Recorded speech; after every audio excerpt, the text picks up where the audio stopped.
There's no place I'd rather be.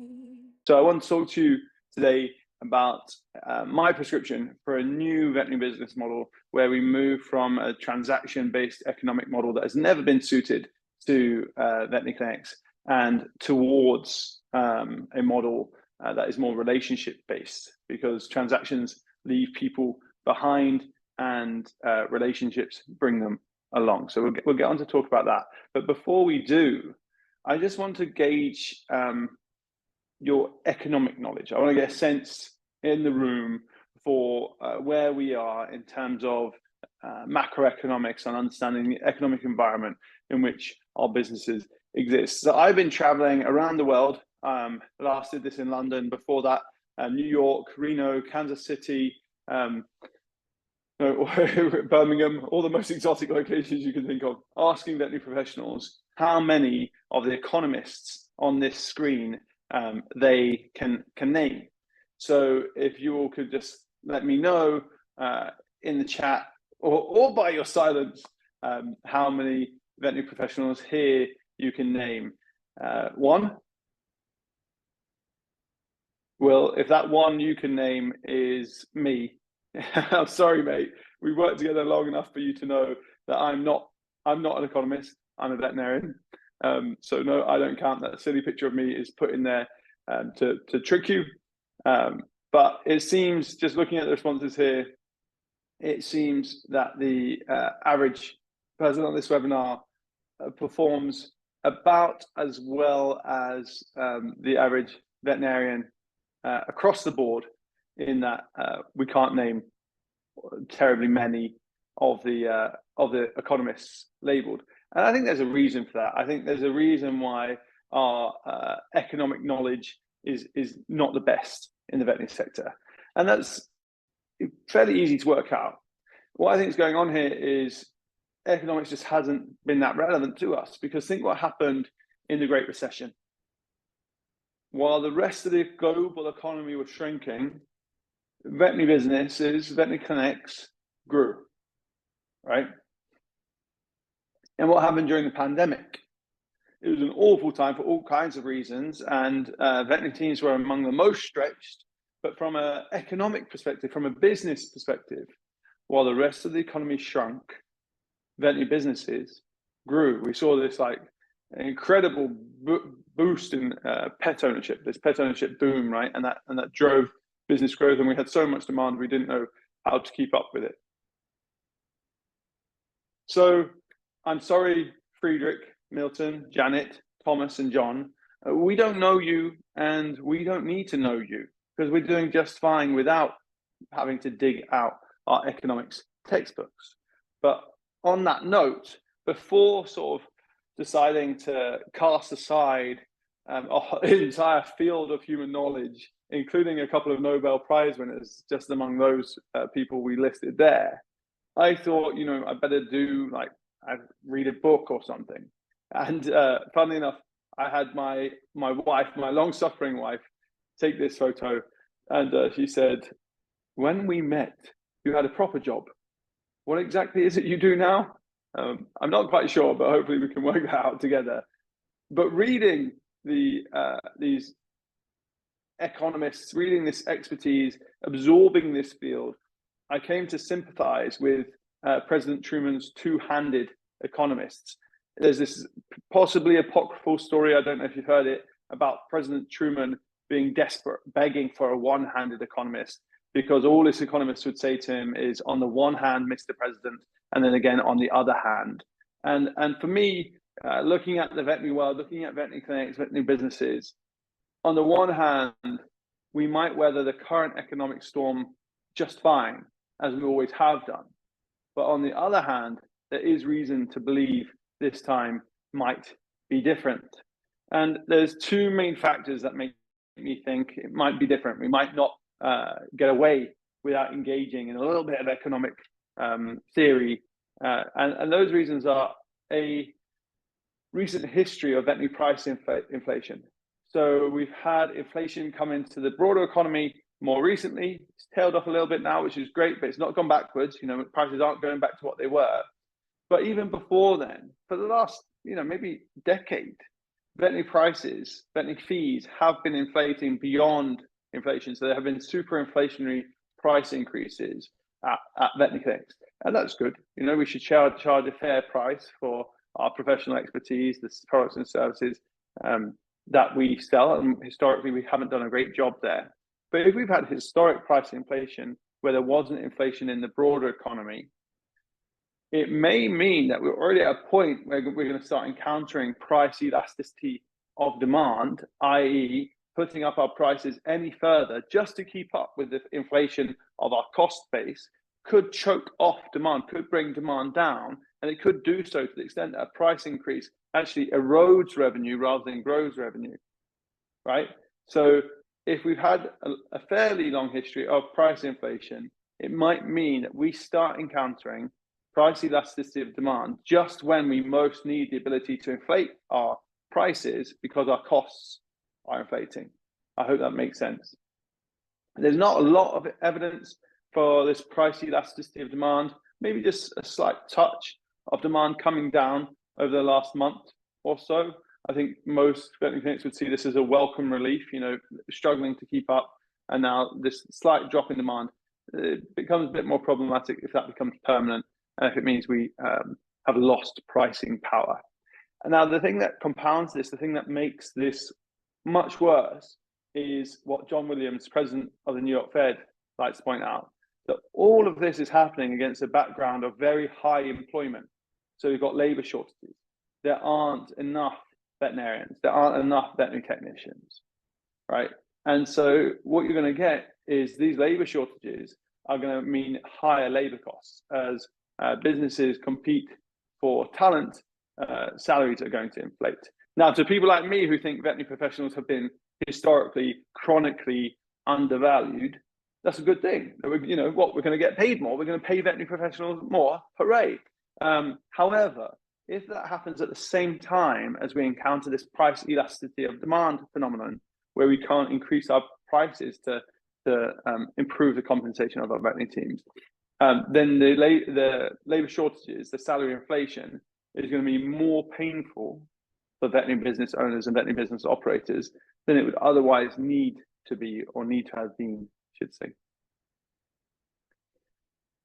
So we're going to have to engage in some economic thought, and there's going to be, you know, don't jump off the webinar just now, because I've decided that economics is a lot like painting.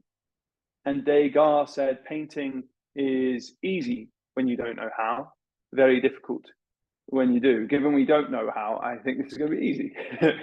Bear with me.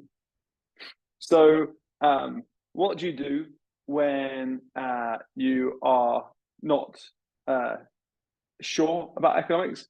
You pick up a magazine called The Economist. And as it turns out, you don't need to be an economist to read The Economist. I mean, it's incredible. They don't even check. So I found this article about how to run a veterinary, run a business, sorry, not a veterinary business specifically. That would be just too much to ask from a general magazine, but how to run a business at a time of inflation. And this article said that many businesses are about to discover the difficulty of rising prices without reducing demand. And the companies that wield this superpower are going to share a few key attributes. The ones that are going to cope best with this situation are the ones that are going to have weak competition. Their customers are going to have an inability to delay or avoid purchases, or they're going to have inflation-linked revenue streams. And a strong brand also helps. So let's explore this quotation in the context, in the veterinary context. Let's bring this into the veterinary context. Weak competition. Talking of strong brand, more like, you know, the competition that we face are actually quite strong brands, aren't they? You can see some of them here. Chewy, Walmart Plus, partnering with Port to offer a vet in the cloud. Chewy offering a vet in the cloud. Amazon now out to tender, looking to offer telemedicine with a vet in the cloud, looking to disintermediate veterinary clinics with this direct to consumer disruptive offerings. And so instead of us facing weak competition, which maybe historically was true, we're actually maybe being seen, veterinary clinics, the local veterinary clinic is being seen as weak competition by these direct consumer digital disruptors looking to displace the role of the veterinary clinic. Quick one. Today's webinar session was taken from 33 live in-person talks that we did across the UK and the US. The majority of those attendees went on to book demos with PetsApp to find out how they could utilise the knowledge that they learned in this session and put it into action to improve their clinics and better support their teams. Why not also do the same? And I don't know about you, but I'm getting sort of sick of the kinds of companies that think you can upload Fluffy to the cloud, even if Fluffy here does look like one.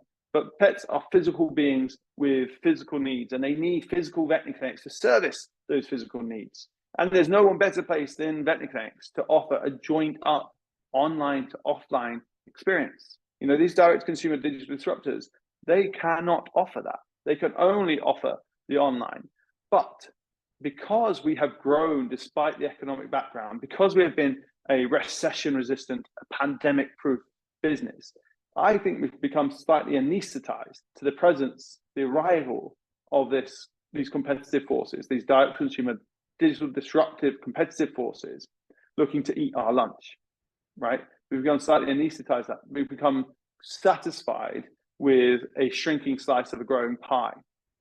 Maybe that's okay, but how about when the pie stops growing as quickly as it once did? Or heaven forbid, the pie stops growing or begins to shrink. And guess what? These strong brands that we talked about in the last slide are not going to be long content with sharing. And there is a future of the local veterinary clinic, of physical brick and mortar veterinary clinic locations that sees them doing all the low margin stuff that no one else wants to do while carrying the cost of running a physical location. And these direct consumer digital disruptors doing all the high margin, attractive stuff that yields a good business. So I don't want to see local veterinary clinics carrying the can just because they're serving the physical needs and none of the rest. But I think if we allow these direct consumer digital disruptors to eat our lunch, if we allow them to displace us from the center, or should I say heart, of the pet care journey, then more fool us, because as I say, and this is going to be something of a mantra throughout this webinar, there is no one better placed to offer the joined up online to offline pet care journey that pet owners desire and that benefits our patients than the local veterinary team, local veterinary clinic. And we'll work out what that should look like.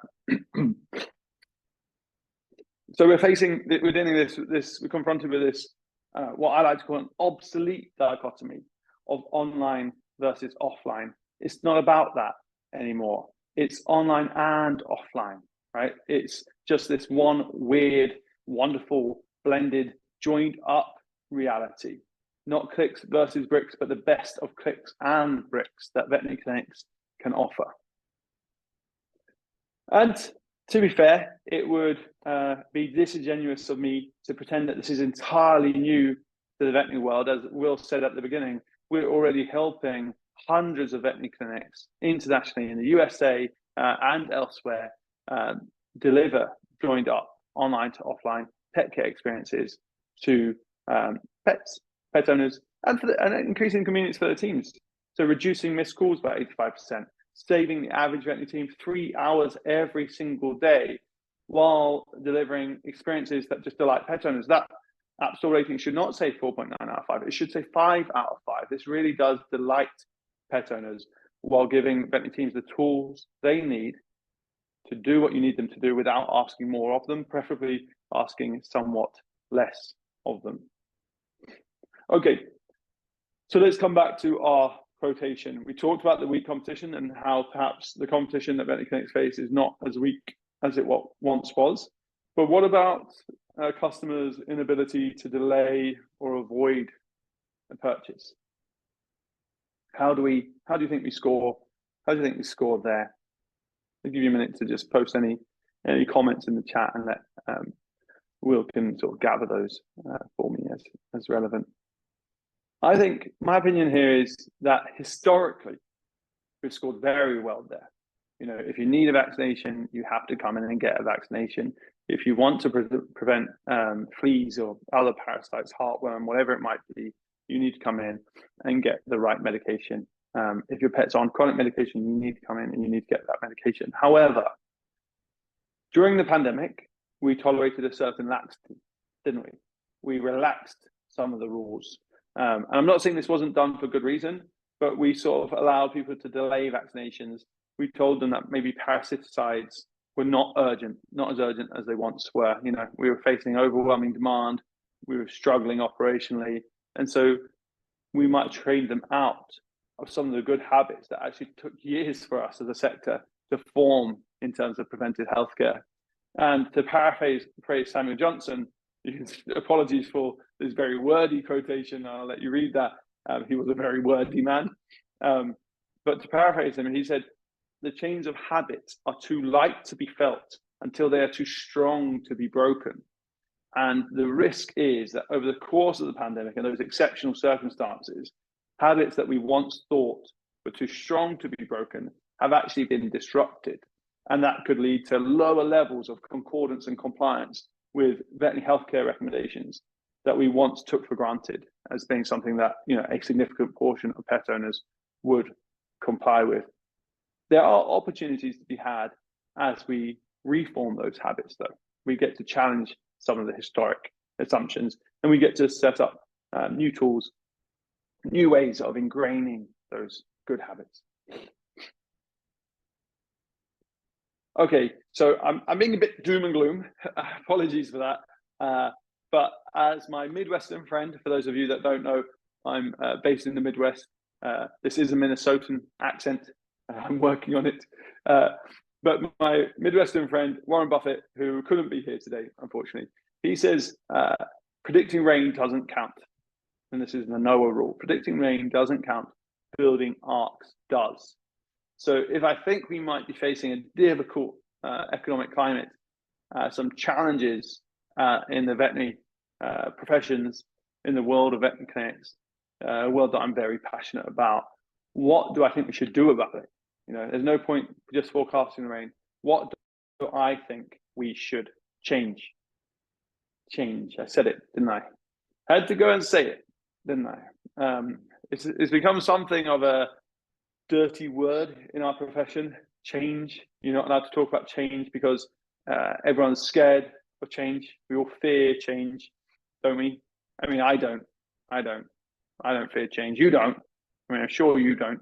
We've got many, I saw in the beginning poll, we've got many practice owners, practice operators, practice managers in this audience. So we don't fear change. It's our teams. They fear change, don't they? The people reporting into us, they fear change. And we need to protect them from change, don't we? When you get to think about it, it's pretty condescending stuff. And I don't think it's change veterinary teams fear. Not change. It's your bad decisions that they fear, right? Because veterinary teams need a new way of doing things. They need a better way of doing things. That's just patently obvious. Crushed under the weight of missed calls, their most commonly used tool for client communication is a device, the telephone, that's 200 years old and requires everything to be treated as an emergency until proven otherwise. So they need a new way of doing things. They need a better way of doing things. We've talked about people coming in, disrupting the care that we've worked very carefully to craft. We need to fight back to start now if we're going to advocate for our patients in the way that we want to. So we need change, but we need the right change, right? We need the right decision. And I think this fear of change has too often been used as a euphemism for complacency.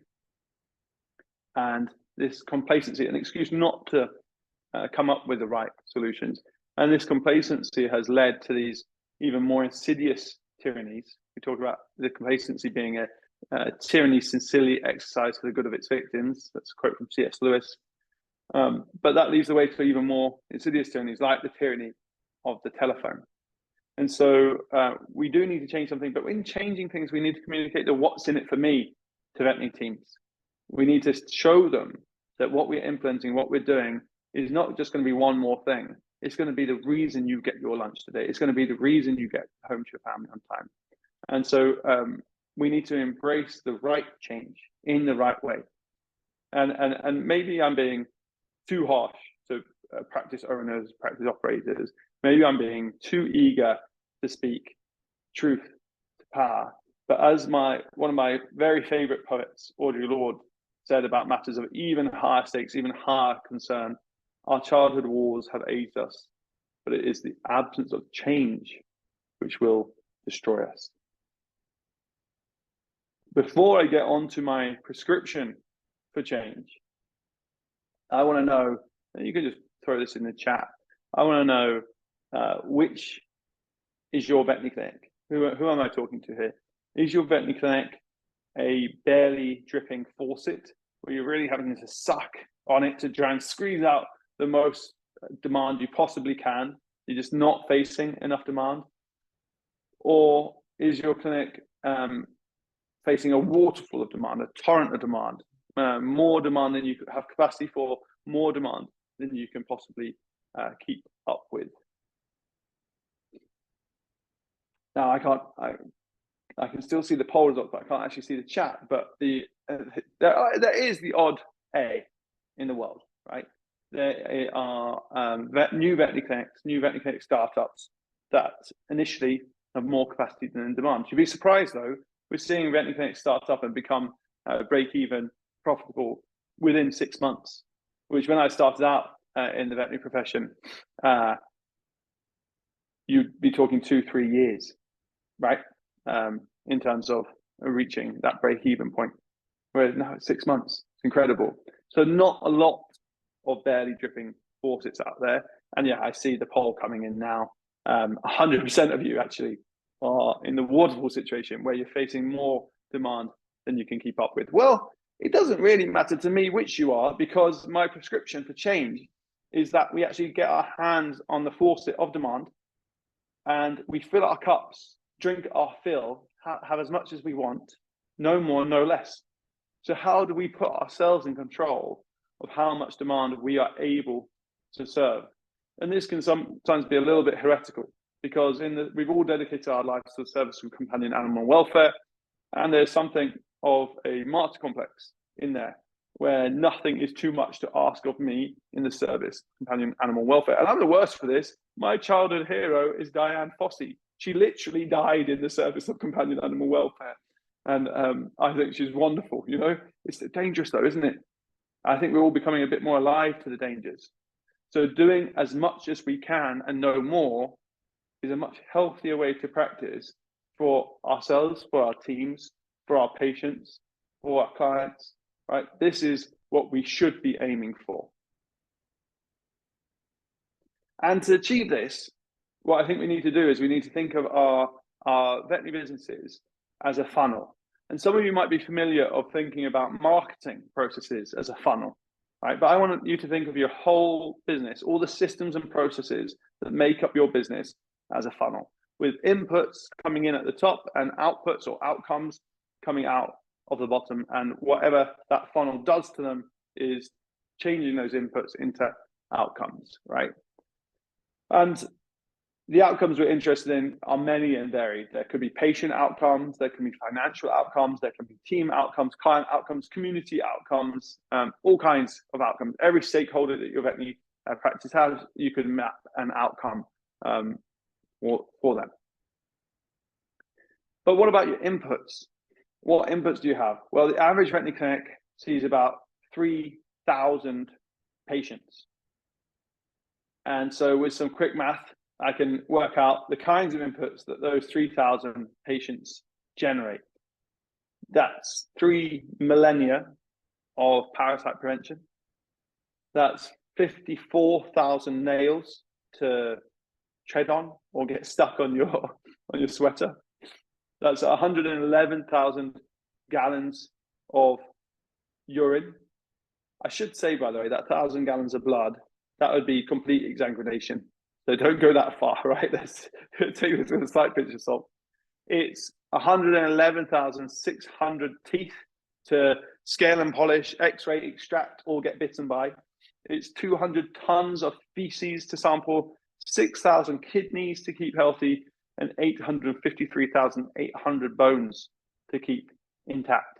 The question is, what is your Veterinary Connect doing with all of that, right? And for those of you that want to interrogate the mathematics here, I've assumed of those 3,000 patients, 60% are dogs and 40% are cats. Believe me, I have had people follow up with me on this, but I think I've done the maths right. Okay, so if we look at this funnel, if we look at these inputs and we look at the outcomes, for the barely dripping faucets out there, there's none of you on this webinar today, but there may be people watching it back. This is recorded, people watching it back that are in this situation. Well, a lack of demand in a business is a frightful thing, but it does mean that you have the time to service the demand that is surfaced to you, right? So if someone comes in for a nail clip, they're going to leave with a dental recommendation just as soon as you've gotten to the bottom of the heart murmur that you detected. You can explore every patient advocacy opportunity for your patients. Of course, you're only going to be recommending what's clinically relevant, and I'm caricaturing here, but you get the idea. You've got the time, you've got the resources, you've got the capacity to advocate extensively for every patient and their needs. For the waterfalls, and that's 100% of you that have been willing to answer the question, the poll question on this webinar. For the waterfalls out there, the waterfall clinics, the clinics facing more demand than they can possibly keep up with, more demand than they have capacity to serve. You're going to be missing your lunch, missing loved ones because you're not getting home on time. And if we're brutally honest, you're going to be missing things, aren't you? In the face of limited time, limited resources, there's going to be patient advocacy opportunities that you just don't get to.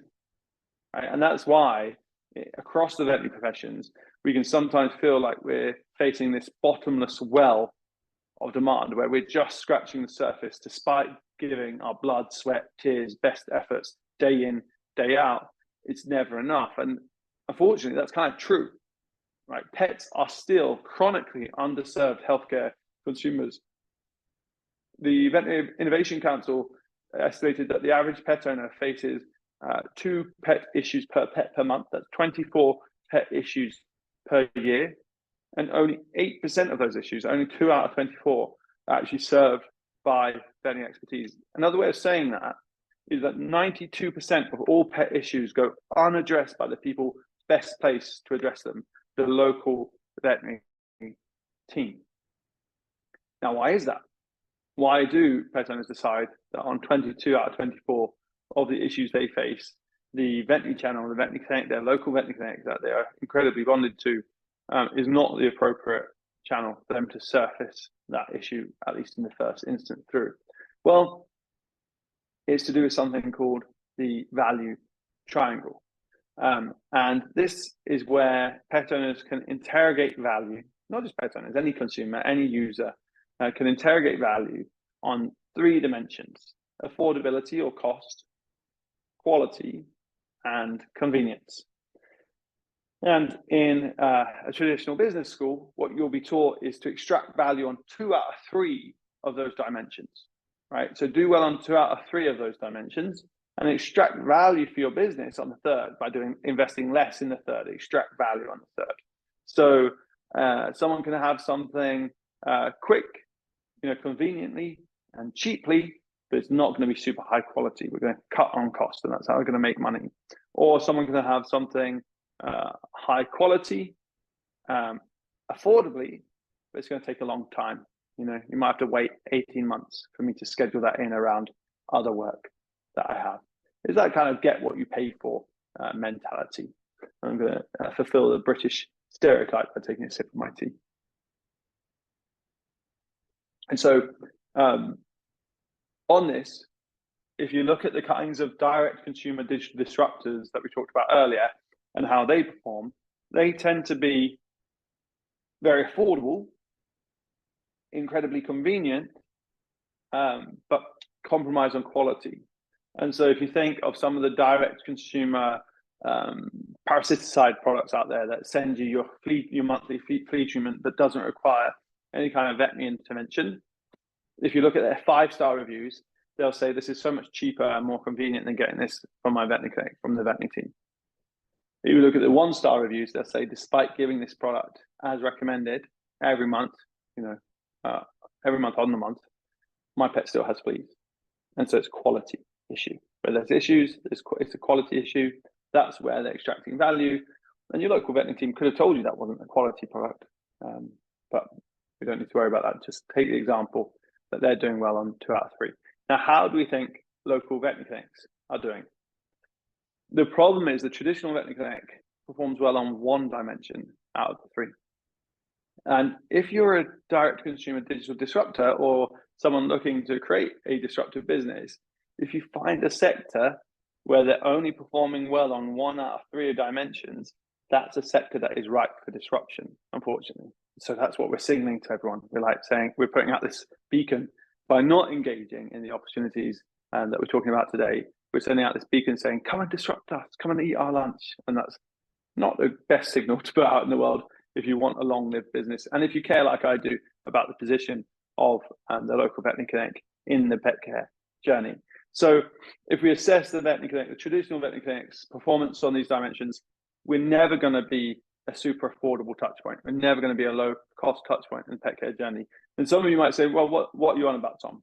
I'm an affordable clinic. I aim to make my services as accessible as possible. And we work with many, even not-for-profit clinics. We work with a charity. And we can do great things there with PetsApp. But even there, it's not seen as a low-cost touch point in the pet care journey. Even where you're trying to be affordable, everything is relative. So it's a perception of the user. And delivering healthcare is expensive. And even the inconvenience of receiving that healthcare can be expensive, transportation costs, etc. So it's very hard for us to ever become a relatively low-cost touch point if you compare it to the other touch points in the pet care journey that pet owner might have. Excuse me. We are, though, a very high-quality touch point.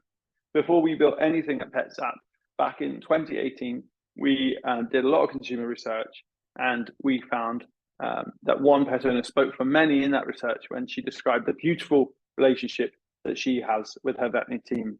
And that's reflected in the 30,000 App Store reviews, 5 out of 5 reviews that pet owners, whether we quite remember it or believe it or not, because we remember the negative experiences more, pet owners love and care for and appreciate and respect their veterinary team, the local veterinary team.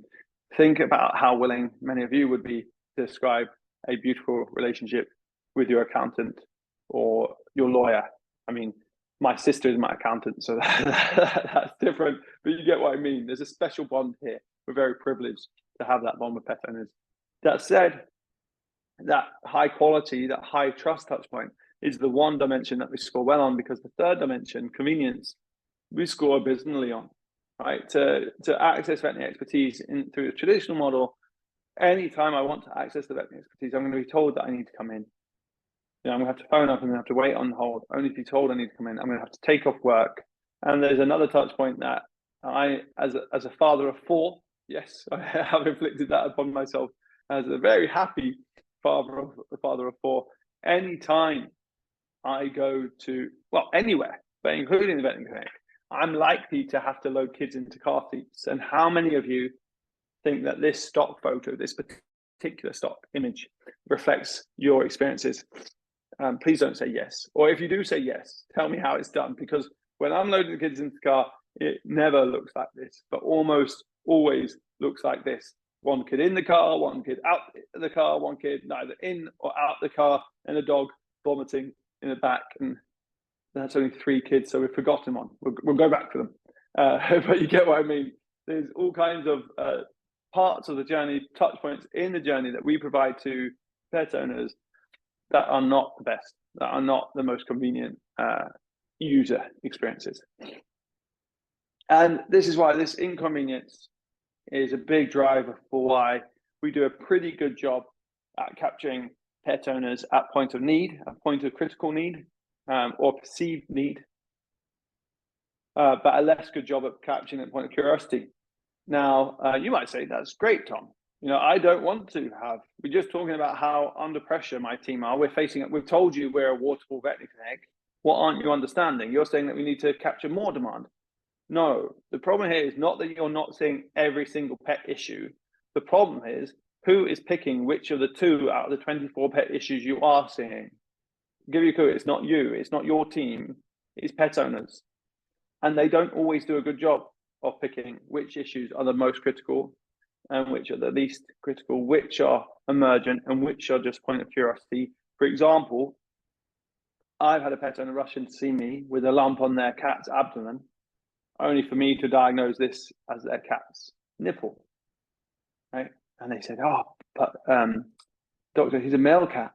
And I was sort of like, "Yes," or subconsciously looking down at my own chest.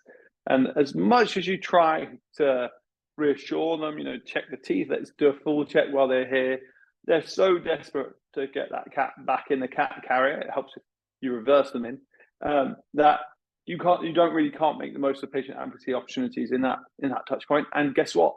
The real problem here is that next time they face an issue that they're not sure about, they may be less likely to surface it because they think, nah, it's probably just another nipple. It's probably, something I don't know about.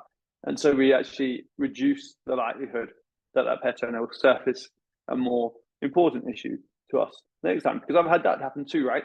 I'm sure we've all had it, where pet owners come in too late in the disease course because of the stress, effort, practicality of bringing their pets in. And me, as a veterinarian, telling them it's too late is not value additive either. And so how can we go from having a traditional veterinary clinic where we have this high quality touch point, but limited in the number of pet issues that we get exposed to? And that means sometimes they come in and it's just a consult. I don't know how many of you know this, but if you just do a consult, that's a lost leader in your business. You're not paying to keep the lights on. If all you charge for is a consult, then you're not making any profit. You're not being able to pay your team. You're not being able to invest in your equipment, not being able to grow your business, and expand the number of patients you serve, etc.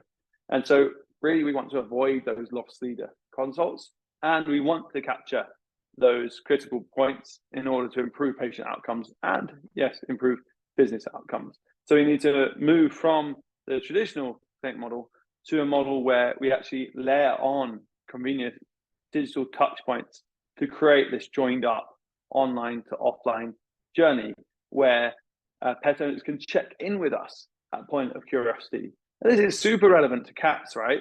Because cats, we see them a lot when they're kittens, and then we don't see them at all for a long time, and then we see them again once their kidneys are beyond repair often, right? I don't love that flow in terms of advocating for that patient. And why do the cat owners not bring their cats in the middle period in the intervening years? It's because cat owners love their pets less than dog owners, isn't it? Dog owners just love their pets more. No, of course it isn't, right? It's because the cat owners think they're doing the right thing. They think they're doing the right thing by giving it a rest. They're protecting their cat and protecting the veterinary team and protecting themselves from a stressful touch point, high effort, inconvenient touch point. But if you craft in digital touch points that allow a cat owner to sense check, does this issue justify me coming into the vet?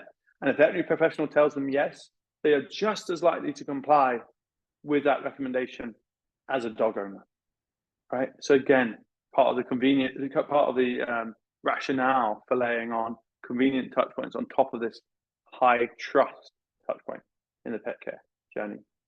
And so we can, by doing this, by laying on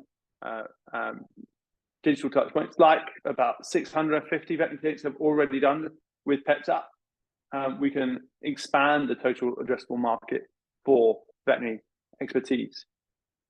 And so I want to come to you with my suggestion for what your funnel should look like. Remember, we talked about the funnel concept with your inputs and your outputs and everything happening in the middle, representing your systems and processes. I think what we need to do is broaden the top of the funnel. So we expose our teams to a greater proportion of the issues pet owners are facing, but then cherry pick from those the best patient advocacy opportunities that justify taking up in-clinic time and resource. And if we do that, we'll create great client experiences that lead to a customer referral. So they'll refer other clients that also travel through the shoot very efficiently. The average business is built about 40% on referrals. Get this model right and you'll blow that number out of the water. You could be 100% built on word of mouth customer referral. And so you can see that you have as many presenting pet issues as possible. You then, like I say, cherry pick those. If you have a membership plan in your practice, you match that membership so the pet owner to the right level of membership given their issue.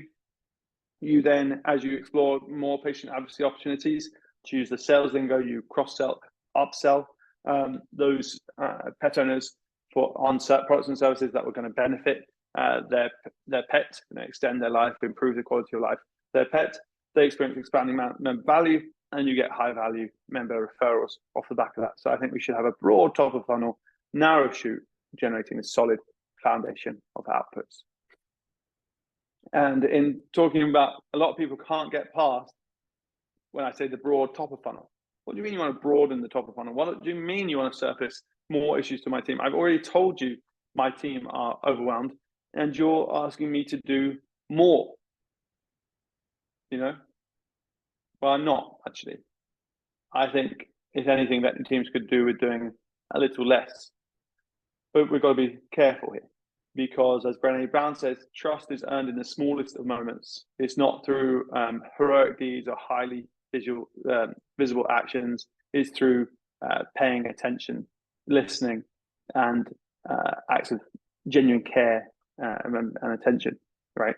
And so it's the trust is earned in those smallest of moments bit that I want you to remember in connecting with your pet owners, because we're not the only ones. I'm saying to you, I think in this value triangle, I think we should be the highest quality, most convenient touch point. We are already the most trusted touch point, and if we can layer convenience on top of that high trust touch point, we have an almost undisruptible business model for local veterinary clinics that protects the future of local veterinary clinics, right? And as I say, makes them undisruptible, undisplaceable. But we're not the only ones that have noticed this opportunity. Any of you have heard Chewy? Yeah, who hasn't, right? It's hard to avoid them.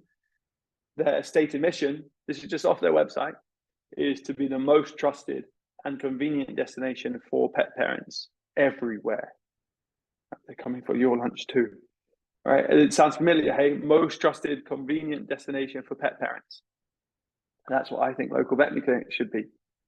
But if we don't get on with being that, then someone else is also trying to be that, and not just one. It's not. I don't want to just pick on Chewy, but it's a very basic example. And what are they doing? What are they doing to expand member value? The cost of acquisition that Chewy faced is, I don't have any insider knowledge here, but if you look at their S1 filing from when they went public, I would imagine they're spending a couple of $100 per pet that they acquire onto their platform, and selling them a single bag of pet food is not going to, the margin on that is not going to cover the cost of acquiring that pet owner or that pet. And so they want to transform that transaction into a relationship with a higher customer lifetime value that can more than repay the cost they spent in acquiring them. How do they make the experience more sticky? How do they increase customer lifetime value? By turning the transaction into a relationship, by offering a vet in the cloud, free chat when you subscribe to any of our products on Autoship. Subscribe, commit to repeat transacting with us, repeat purchases, and we'll give you a value add. And that value add is going to be access to one of our vets, not your local vet, but one of our vets. And this is they even put a price here that normally you'd pay $20 for a 20-minute video consult with one of our vets. How many people do we think pay $20 for a video consult with one of their vets? Probably not that many. And again, I don't know, but my instinct would be not that many. And instead, that this $20 is being used as an anchor, a value, a sign of value. That look, you get $20 worth of value each time you do a video call with us, and you get unlimited video calls. All you need to do is subscribe, so that you're buying your pet food, your medication, whatever it might be, through us ongoing. And look here, look at the language being used. No question is too big or too small. Remember Brené Brown, trust is earned in the smallest of moments. So if we're not capturing the trust in those small moments, if we're not allowing a pet owner to surface a photo of their male cat's nipple to us on PetsApp, and taking the opportunity to just reassure them in a very convenient, low-effort way. I think most of us, whatever you think about telemedicine, most of us would be comfortable diagnosing a nipple remotely, right? And so if we're not earning the trust that comes in those moments of reassurance, not just the heroic actions of saving pets' lives, but those moments of reassurance, if we're not earning that trust, if our teams are not earning that trust, who is? But there are other people that want to, and for good reason. It's a great business model to do that. And so we come back to this problem of, okay, Tom, I get it. I need to maintain my position as the highest trust touch point in the pet care journey. Can't lose that, because that's the only one dimension I compete well on as it is. And I've got to layer on convenience. But in doing so, how do I address the demand? Well, Starbucks had this problem, right? They had a problem. Howard Schultz here, founder of Starbucks, said too much demand is a challenge that they faced before, and they will solve it again. What he was saying this when they allowed app users to queue jump at their physical location. So providing online to offline experience, they allowed app users to queue jump, and it led to queues, long lines around the corner of their Starbucks locations. And so he sorted for that. He fixed for that. What are we going to do, right? If we're going to surface a lot of pet issues, we better give our teams the tools to address those in a much more convenient way. I certainly don't want more issues coming in over the telephone, because they're ringing off the hook already. And our smart ideas about after a certain number of rings, it goes back to the prep room for a veterinary technician to answer the phone, as if they've got time to do that. Haven't worked out, have they? Or installing additional phone lines, as if our team members were going to grow additional hands to answering them with. That hasn't really solved the issue either. But there are things we can do that mean actually we're not asking more of our teams in this model. We're asking a little bit less of them. We're giving them the tools they need to advocate for their patients in a way that is going to generate the best possible outcomes. So using PetsApp, you can digitally triage the issues that are surfaced to you. A ringing telephone demands to be answered within 3 rings. That's what I trained my teams on when I was running veterinary clinics. You got to answer that phone within 3 rings.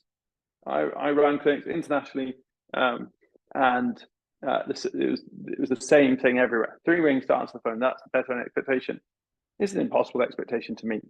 We put pet owners on hold. We miss calls, etc. That's because the phone requires that you treat it as if it were an emergency until proven otherwise. That's why we tell them to answer the phone within 3 rings, is there could be a patient bleeding out on the other end of that phone, and we don't know until we answer it. So you better answer it. You drop whatever else you're doing and answer the phone just to check, right? Well, what if the pet owner issues, came in asynchronously instead of over the ringing telephone? What if you had a welcome message at the start of those interactions that said, an automated welcome message that said, for urgent issues, use the phone, because the phone is great for emergencies. But for non-urgent issues, surface it here and we'll get back to you within our opening hours, within 2 hours, 3 hours, 4 hours, even 5 hours. Our data shows that veterinary teams have up to 5 hours to respond to a chat message when it comes in without degrading customer effort score, if that chat is framed with the right automated welcome message that sets expectations ahead of time. Because the best way to exceed expectations is to start by setting them, and that's what the automated welcome message does. Then the issues that come in, you get to prioritize at a glance. You get to say, okay, this is a medication request. You can even tag it. Let's tag that as a medication request, and I'll come to all my medication requests in one go.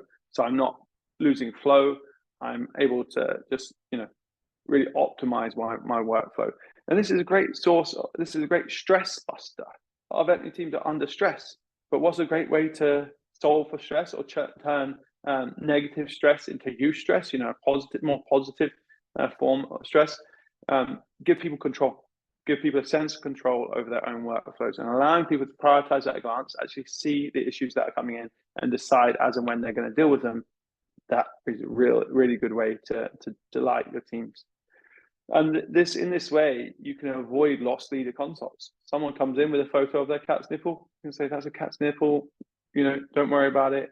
That, yes, seen this one before, it's not a tick, it's not a lump, it's your cat's nipple. Fine, that reassurance has been dispensed, that trust has been earned, and it took you literally seconds at a time of your choosing, and avoided that issue coming into the clinic and taking up valuable in-clinic time and resources.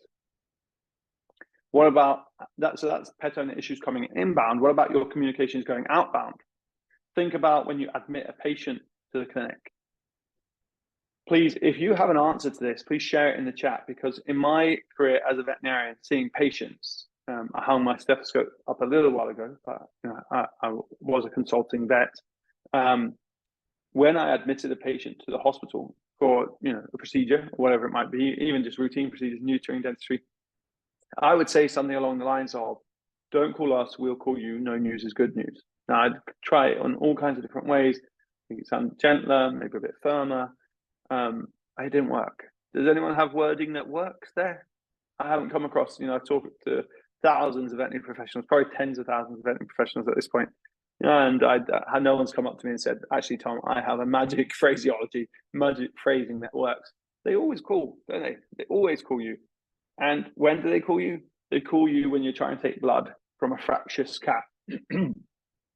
They call you when you're trying to take blood, maybe even from their cat, or they call you when you're scrubbing up for surgery, or whatever it might be. But whatever it is, you can't get to the phone. So what do? You call them back. And do they answer? No, they don't. No, they don't answer, do they? So you leave a beautifully crafted voicemail message. You should have heard some of the voicemail messages I left. Just beautiful. Oh, don't believe me? Well, we'll never know, because no one ever listened to them. There's no one to ask. There's no one to check. Were Dr. Tom's voicemail messages beautifully crafted? Don't know. They were never listened to. And I'm sure yours aren't either, because what happens, they see the missed call from the vet and they call you back. Their pet could be in for a nail clip and they're convinced that you're calling to let them know that their patient's died. It's terrible. It's a terrible situation. You've got to have empathy for the pet owner. They are worried. Their pet's in at the hospital. They just want to know the pet is still doing well, right?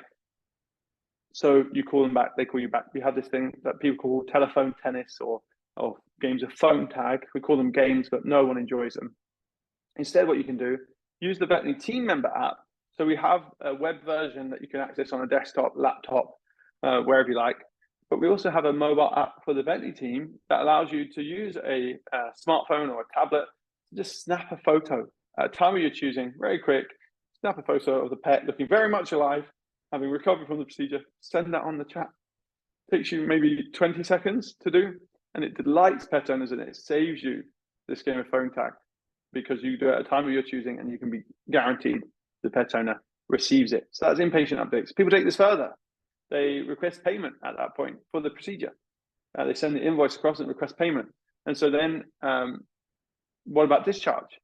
Well, your vet techs or your vets doing the discharge can hold up the phone and they're in the kennel with the pet at a time of their choosing. So this could be 3 p.m. rather than having to do your discharge consults at key times in the after work period where everyone wants to do a consult. You could just do it asynchronously, record the video.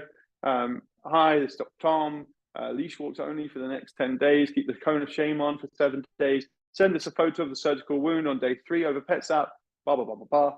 So I haven't done that for a while. But you get the idea. Send that video onto the chat. And now the owner can rewatch that video as many times as they like. We've seen improved patient outcomes by showing, like, if you've got orthopedic procedures, if there's some physio to be done, record a video of that physio. The owner can rewatch that video when they're at home trying to do the exercise. That improves compliance with the aftercare, improves patient outcomes. They're not listening to you when they've just got home from work in a busy clinic, trying to get home. They're trying to get home to their family too. They don't absorb that information. And so by providing the video, they can rewatch it. They can share it with anyone else caring for the pet. And it eliminates those calls just as you're trying to get home for the evening. It says, how many did Dr. Tom say to give this? What did he say to do about that? Because they can just rewatch your video.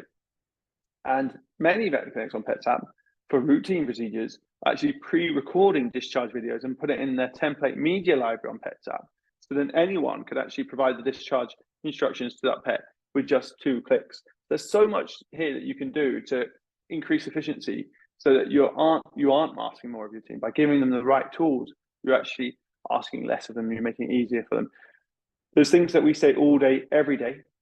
Using the chat function, you can actually have reusable templates. So those sorts of things that we're saying time and time again, our teams are saying time and time again, we can help them word it better, by the way, because sometimes the wording gets worse the busier we get. We don't craft things in quite the right way. We don't wrap them in empathy to quite the same extent. And so using template messages, personalized to the pet, personalized to the owner, you can actually say these things with just 2 clicks rather than having to recite it over the phone or have to type it out. And we've gone even further than that. We have integrated artificial intelligence into the PetsApp dashboard, not for pet owners, but for you, for veterinary teams, right? We don't think veterinary teams will be replaced by artificial intelligence, but veterinary teams augmented with artificial intelligence will be the highest performing teams. And in PetsApp, when a pet owner messages you, what we can do, if you click the PetsApp Copilot button, it will suggest a response, personalized to the pet, personalized to the owner. And you won't send the response. You are in charge of sending the response. So if you don't like the response, you can edit it, you can delete it, you can write your own response. If you like it, you can send it as is. If you really like it, you can save it as a template message to use it again. They're available for you and your team to use again and again to excuse me, keep that consistency of messaging. And there's so much more we can do here. I could sit here all day. I'd be talking to you well into your turkey dinner, but you could automate these things. So I mentioned in my discharge video, I mentioned asking the owner to send me a photo of the post-surgical wound on day 3. You might do it on day 5 or some other time. But often people will have the pet owner bring the pet back in so they can physically check a post-surgical wound. It's perfectly appropriate, I think, to have an automated nudge, a reminder. You know, we're all used to reminding for parasiticides, vaccinations, appointments at this point. But we can, with PetsApp, you can get even more sophisticated. Yes, you can do all of those in the form of push notifications, SMS text, emails, postcards, but you can get even more sophisticated with the nudges that you're doing here. And you can say for any surgical procedure, any procedure that leads to a surgical wound, on day 3, I want to nudge the owner and remind them to send me a photo of the surgical wound. Have a vet tech asynchronously review this. And those that need to come in, those that you're worried about can still come in, but you save a whole lot of time. And the best thing, you can do this at a time you're choosing. This is not an urgent thing, right? It's when the photo comes in, I can tag it as a post-op check, and a vet tech can work through 10 of those in a go and decide. The majority won't need to take up in-clinic time and resources, but the ones that do, you'll be able to identify. If you're not sure, have them come in, right? This is not about inappropriately replacing physical touch points with digital touch points. That's what the other guys are trying to do. But it is about providing the most convenient access points for pet owners and providing a better way, more convenient way of doing things for your teams. And this fits that bill. We talked about the ability to do reminders. You could follow up on your dental recommendations, that sort of thing. And I could do self-serve appointment booking. So the call to action for your reminders is improved, because too often the call to action for reminders that you send right now is call us. And what don't you want right now? You don't want people calling you about non-urgent issues. So instead, if the call to action was start a chat, and that chat means we've got 3 hours to reply, or if the call to action is book an appointment, or that call to action is subscribe to our wellness plan, or visit this link for more information, the call to action is much richer than just call us. And generating a higher volume of non-urgent phone calls is the exact opposite of what you should be doing as a veterinary business manager at this moment in time. Okay, so for those of you that think, who is this Thom guy? He's just made up this this funnel. What is this? I'm not the only one that thinks this is a good business model, that this is a good way to run your business. This is exactly what Amazon does with Amazon Prime. They have a broad top of funnel. You might not know this, but second only to Google, Amazon is the most trafficked search engine on the internet. So it's the second most popular search engine on the internet outside of the Alphabet, Google organizations, companies. So they get a whole lot of search volume coming in. People surfacing all kinds of things that they would like to buy through their search bar. And then that means they've got this very broad top of funnel. And then you might also not know that actually less than half of what you buy on Amazon is actually sold to you by Amazon. So the majority of what you buy on Amazon is sold to you by third-party resellers on the Amazon platform. So what's Amazon doing there? They've got a broad top of funnel, surfacing everything that you could possibly want to buy, and then they're cherry picking what portion of that demand they want to service themselves, right? And leaving the rest to third-party resellers. And then they're matching you up to a subscription, membership, Prime. Over half of all households in the US have a Prime subscription. The Prime subscription fees alone generate $10 billion plus for Amazon on a recurring basis. And because you have such a delightful experience, you tell your friends about it, and they recommend other, there's cross-sell, upsell going on as they recommend other things that you might like. Similar users have purchased this, people that purchase this also purchase that. They know your purchase history. And so there's this great business model that Amazon use, and they've got to the point where 50% of all households have a Prime subscription. What else do over 50% of all households have? They have a pet. There's a lot of analogies here, right? There's a lot we can learn from these would-be disruptors, and we better learn it quick, and we better apply it quick into our businesses so that we maintain the custodians, our place as the custodians of patient care, and don't get displaced there. And so back to our veterinary funnel and thinking about the 3,000 patients, active patients that come into the top of our funnel at the average veterinary clinic. And what are you doing with all of that? What are you doing with the 853,800 bones, the 54,000 nails, the 111,600 teeth? Well, do you know? Do you know what the probability is when a patient comes into your clinic? What's the probability they leave having had a dental that year? What's the probability that a patient that contacts with one of your veterinarians or one of your veterinary professionals, what's the probability they get their blood pressure checked, or a urine screening, a fecal screening? What's the probability they'll be on a prescription diet? Because that's what generates the outcomes for your business. And these outcomes can be both prospective and retrospective. Right? So I mentioned earlier a little bit about creating new habits, generating compliance, concordance and compliance with veterinary recommendations with a complete patient advocacy toolkit. And so there will be, for any of you, and I'm not the best person to give you the clinical recommendations here, there's great resources online like the American Animal Hospital Association to give you ideas about what the best preventive healthcare recommendations are.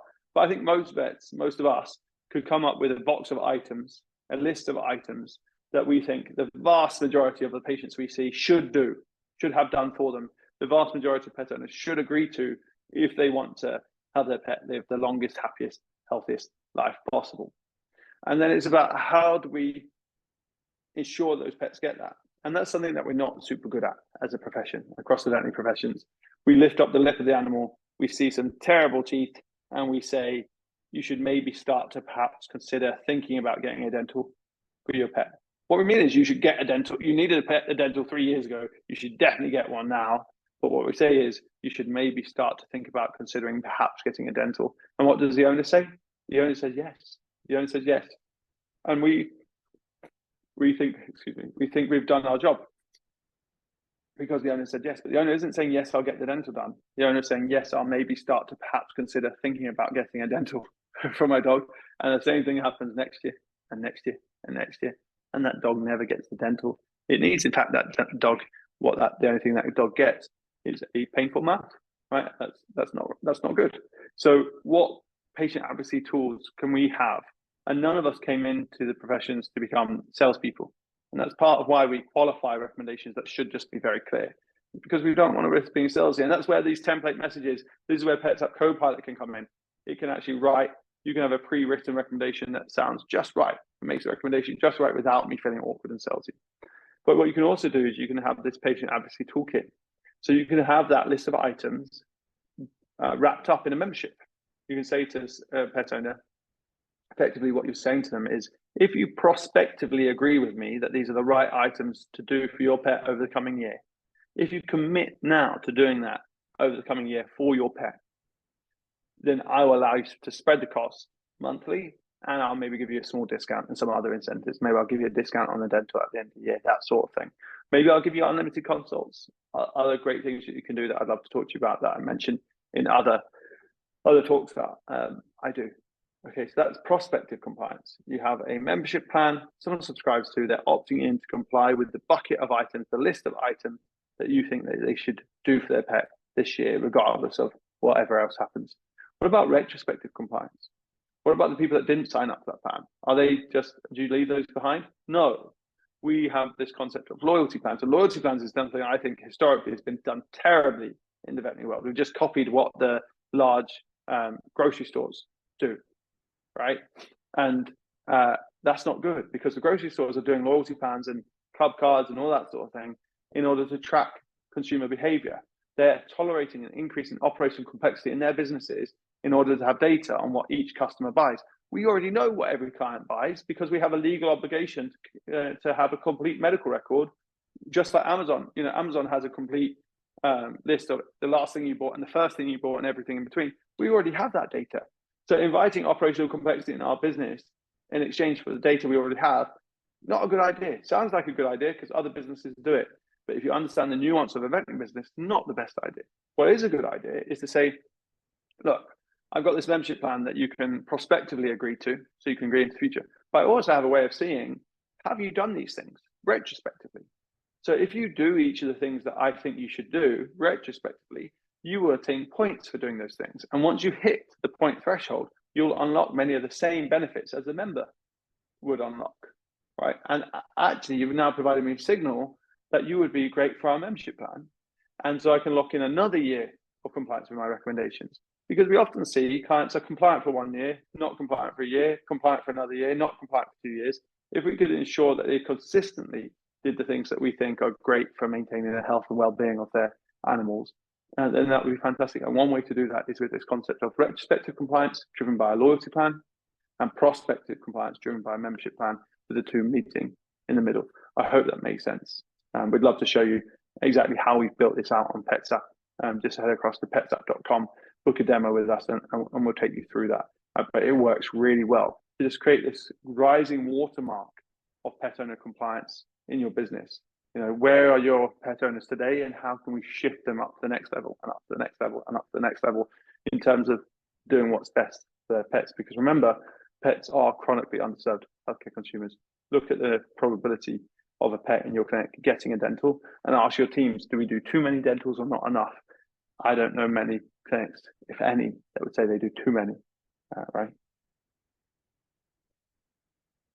And so, yes, this complete patient advocacy toolkit is membership for prospective compliance and loyalty for retrospective compliance.